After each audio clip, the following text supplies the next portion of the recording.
Hola, ¿qué tal? ¿Cómo estás? ¿Cómo te ha ido? Déjame decirte que no es una casualidad que hayas llegado a este video.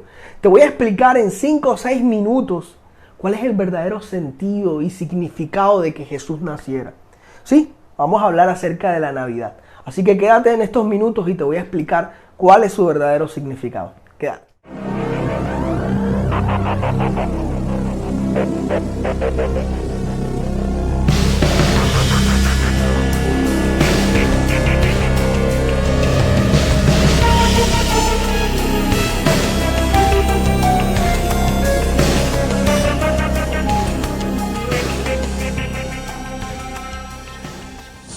Hay un texto en Lucas capítulo 2, dice de la siguiente manera: no temáis, porque aquí os doy nuevas de gran gozo, que será para todo el pueblo, que os ha nacido hoy en la ciudad de David un Salvador, que es Cristo el Señor, dice Lucas 2.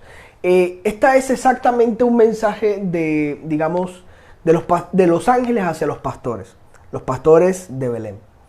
La Navidad es una celebración universal, por lo menos así se piensa, se celebra en muchas partes del mundo y en su esencia cristiana se distingue por ser un espacio de paz y amor. Lo que nos lleva a preguntarnos si realmente, de verdad, el escenario en el que Jesús nace era un momento de suma paz y de verdadero amor.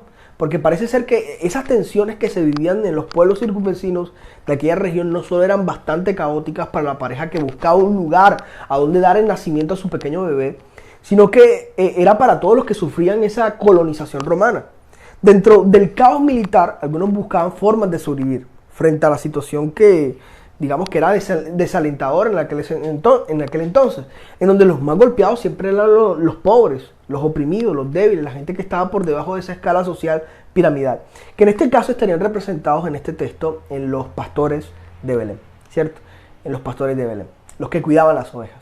Estos pastores tenían una rutina, digamos, para su trabajo muy interesante. En la mañana llevaban a sus ovejas donde hubiese alimento y abundante agua. Pero cabe la posibilidad que los pastores de Belén no tuvieran tanta movilidad y la hostilidad creada por el imperio no les permitiera pastorear a las ovejas como es debido. No muy lejano a la actual realidad de la misma Belén. Yo estuve allí a causa de esa ocupación israelí. De noche, entonces, estas debían volver al redil. Los pastores debían garantizar que todas las ovejas estuvieran ahí y por eso contaban las ovejas y las cuidaban muy bien. Ellos dejaban a sus ovejas solas por 2 razones y quizá una última 3. Una, que se haya perdido, ¿cierto?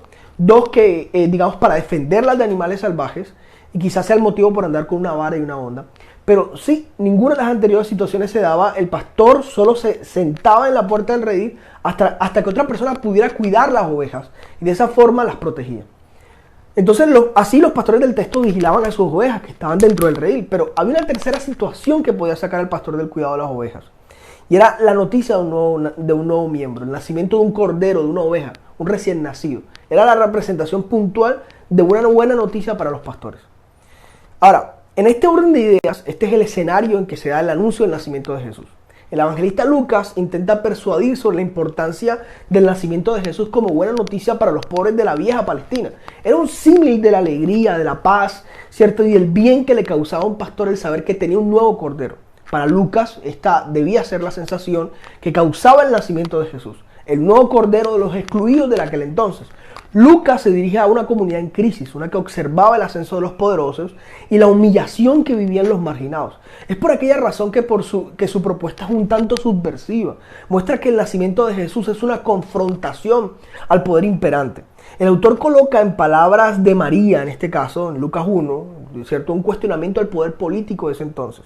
Inicia mostrando las palabras de indignación de la madre de Jesús contra los que oprimen a los débiles, diciéndonos con esto que el nacimiento de Jesús se presentaría a sí mismo como una contracultura a la hegemonía imperial, una descolonización de la cultura grecorromana. Sin embargo, todo esto sonaba muy bien, pero la comunidad se preguntaba, ¿cómo alegrarnos cuando la crisis se agudiza? El ejército romano sorprendía a los pueblos, saqueaba a los pobres, violaba a sus mujeres y crucificaba a los que él consideraba rebeldes. Por eso Lucas toma la imagen del ejército romano, por supuesto, y calca su representación ante los pueblos con los ángeles que se aparecen en el relato.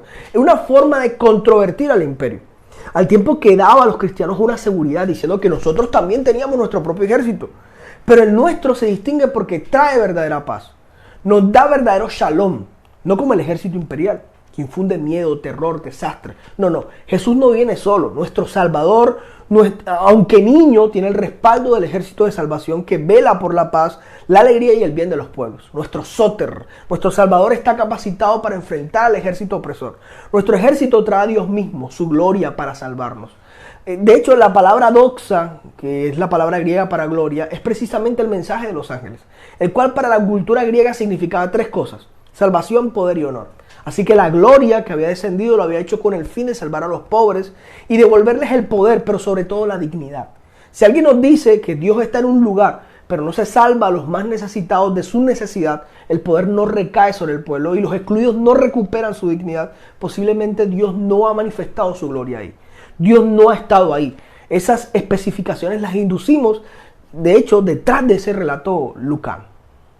Burrito sabané. Ahora, ¿en serio era necesario darle un sentido bélico al relato? Pues Lucas usa la imagen más lo contrasta con las acciones de paz, de alegría y de buena voluntad o de bondad del ejército de Dios. Lo que intenta decirle a sus lectores es que el ejército de Dios no es como el ejército romano, que destruye todo a su paso. Este nos trae tranquilidad, nos trae alegría y está llena de buenas acciones para los que sufren. Pero no es que exista un ejército de ángeles dentro del imaginario de la comunidad lucana. La imagen es usada por el autor para, a través de esta, hacer una crítica a la colonización romana y los males que ha traído para los más pobres. El autor está convencido que Dios mismo ha bajado para darnos la buena noticia de nuestro Salvador. El evangelio, que no es evangelio, sino genera alegría, paz y buenas acciones para quienes lo necesitan. Lucas tiene claro que ha nacido nuestro Salvador, es decir, ve en Jesús a quien los salvará de las manos de quienes los oprimen. Por eso el nacimiento de Jesús se convierte en la buena noticia, porque era esperanza frente a su contexto y realidad.